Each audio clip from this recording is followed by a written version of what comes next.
The world began, not with a bang but with a gentle, rumbling dark. I was a small blind thing, a bundle of fur and instinct nestled against a vast, warm mountain of a mother.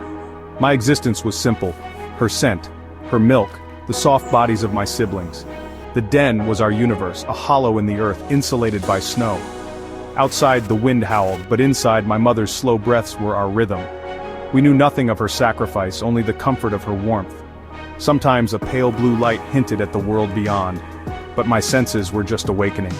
We grew, our fur thickened, and we began to wrestle, our first lessons in power. My mother waited for the sun to return, so she could lead us into the unknown. The day the world opened was blinding. Our mother pushed aside the den wall, and light, scent, and sound flooded in. The air was thick with the smell of spring. I blinked at the towering trees and stayed close to my mother, trembling with fear and wonder. She led us out, every step a discovery: moss, twigs, cool soil. She taught us to watch, listen, and smell the rules of survival. Our first food was not milk, but green shoots and roots she unearthed. I mimicked her, clumsy at first, but hunger made me learn quickly. The forest was beautiful but never safe. We learned to freeze at her signal, to sense danger. We were small, vulnerable, and always watched. Her caution became our own, etched into our minds. One day, our mother led us to the roaring river.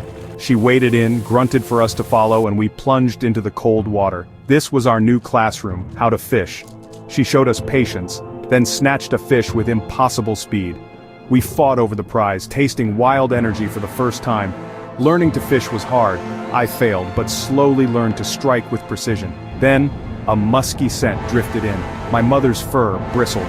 Wolves appeared at the forest's edge, eyes fixed on us. My mother rose, roared, and charged, sending them fleeing. She taught us, her children were not to be touched. The day came without warning. My mother was gone. We called for her, but the forest answered with silence. Alone, fear and hunger became my constant companions. Her lessons were now survival itself, every shadow a threat, every sound a warning. My first solo kill was desperate and raw, but it changed me.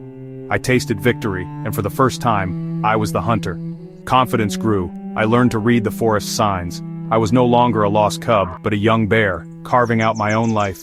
The memory of my mother faded, replaced by hard-won self-reliance. I was becoming a predator in the wild. My body filled out, scars marking my journey from cub to king. My presence commanded respect, my scent marked my territory. I was a solitary ruler of pine, rock, and river. Dominance was earned in battle. One day I faced a rival at the river. We clashed, a brutal test of strength and will. I drove him off, battered but victorious, cementing my rule. I knew every trail and hunting ground. The forest was my fortress. Life became a cycle: summer feasting, winter sleep, spring awakening. I was a force of nature, believing my reign would last forever. The world was mine.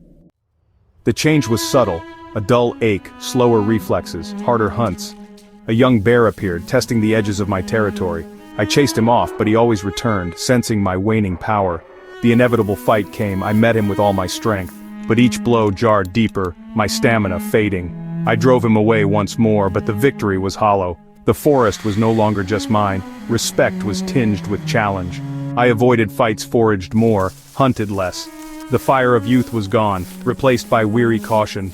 My reign was ending, the world pushing back. I was becoming an old veteran of the wild. The first snows fell early, and I conceded my riverbanks to the young challenger. My strength gone, I found shelter in an old den. The world faded to darkness, my breathing slow and deep. Memories flickered, my mother's warmth, the wolves, my first salmon, the battles, the solitude. I was no longer king or hunter, just part of the forest, ready to give myself back. My body would nourish the earth, the energy returned to the cycle. The forest does not mourn, it waits for the next to rise. My breathing slowed, the cold earth cradling me as it had at birth. The circle was complete. Outside, snow erased my tracks, preparing for spring. The forest endures.